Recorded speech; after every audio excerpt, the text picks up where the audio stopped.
1639年正月初2，大地的残雪还没化，华北平原的风像刀子一样刮在人脸上。在巨鹿县一个叫蒿水桥的地方，5000名士兵正蜷缩在冰冷的战壕里，他们已经断粮3天了。他们面对的是多尔衮亲率的数万满洲铁骑，那是当时世界上最恐怖的战争机器。在这支衣衫褴褛、近乎绝命的军队最前方，站着一个书生。他披着厚重的甲胄，胡须上结满了冰碴，双眼布满血丝，手中却紧紧攥着一把磨损严重的素铁刀。他叫卢象升，大明朝的总督天下援兵。此刻，距离他不到50里的地方，大明关宁铁骑的精锐正由宦官高启乾统领，按兵不动，坐看友军覆灭。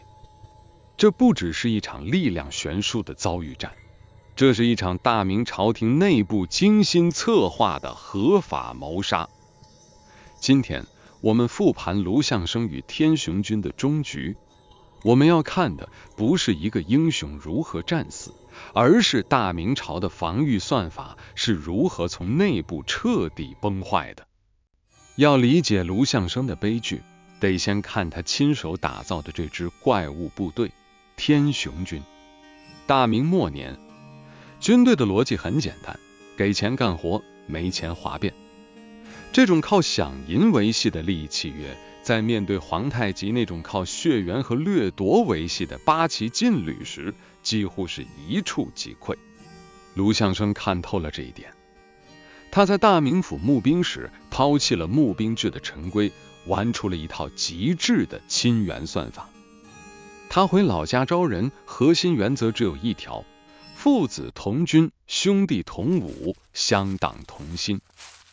你想象一下，当你冲锋的时候，你左边是你亲哥哥，右边是你亲弟弟，后边是你同村的叔伯。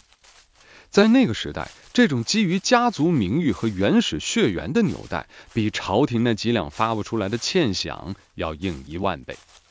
天雄军打仗没有撤退这个选项，因为一旦一个人逃跑，全家在村子里都抬不起头；一旦一个人战死，剩下的兄弟会像疯子一样扑上去报仇。这就是天雄军。他们穿着粗布战袍，拿着最简陋的武器，却在短短几年内把横行中原的高迎祥、李自成打得怀疑人生。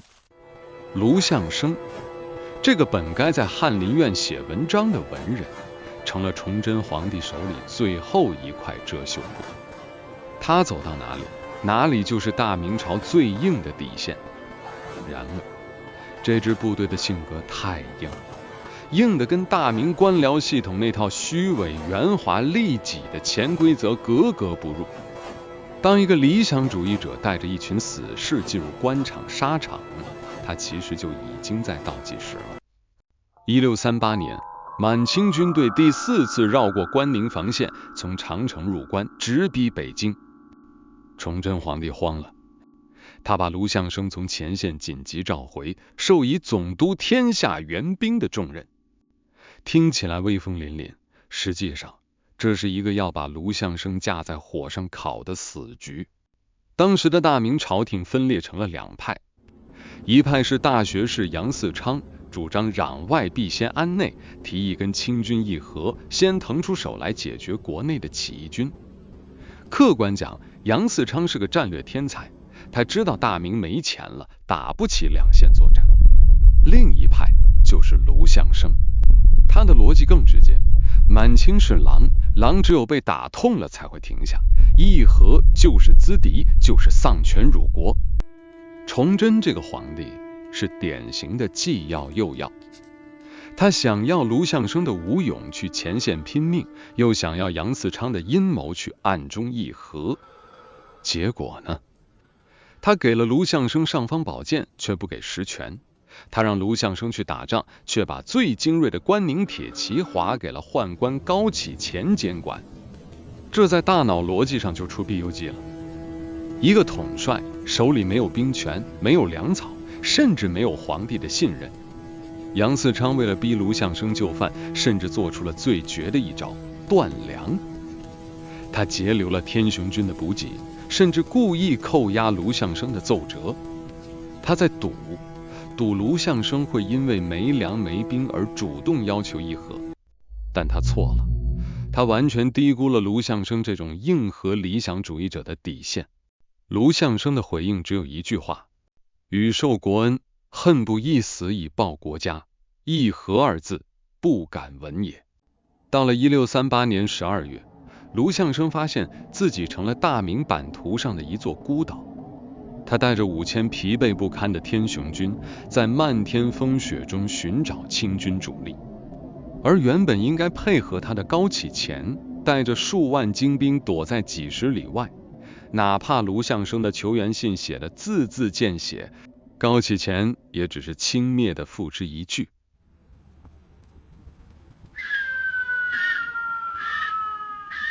最荒诞的一幕发生了，大明的统帅在自己的国土上竟然找不到一颗粮食。天雄军在零下20度的严寒里，靠剥树皮、啃草根支撑。卢象升本人更是带头绝食，以此抗议朝廷的不公。你试想那个画面，一个正二品的朝廷大员，在大帐里饿得头晕目眩，却还在昏暗的灯光下研究战术。他知道自己被出卖了，被那个他誓死保卫的系统活活出卖了，但他不能退。天雄军的亲援算法在这里发挥了最悲壮的作用。士兵们看着卢象升，只要卢象升不走，这5000个乡亲就一个都不会动。这是大明最后的一点尊严，被困在了巨鹿的蒿水桥。而此时，多尔衮的八旗军已经像狼群一样完成了最后的合围。1639年正月初2，战斗爆发。多尔衮看着对面那群饿得站不稳的明军，下达了全线冲锋的命令。数万骑兵如潮水般涌来，卢象升换上了最后一套干净的战袍。他环顾四周，这5000天雄军是他从老家带出来的子弟兵。他眼含热泪说：今日为国家死，分也。没有豪言壮语，只有素铁刀出鞘的声音。那是大明历史上最惨烈的一场白刃战。天雄军没有剑了就用长矛，长矛断了就用断刀，断刀飞了就用牙咬。卢象升一马当先冲入敌阵，他的战马被射死，他就步行格斗。他的亲卫一个接一个倒下，他身上的伤口多到无法计数。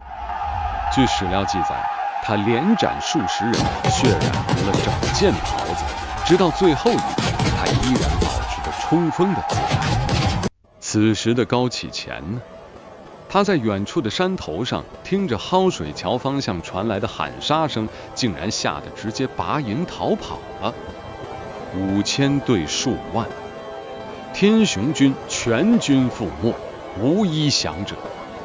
卢象升死的时候年仅39岁。清军将领在清理战场时，看到这个文官模样的统帅身上那密密麻麻的剑足和刀痕，无不动。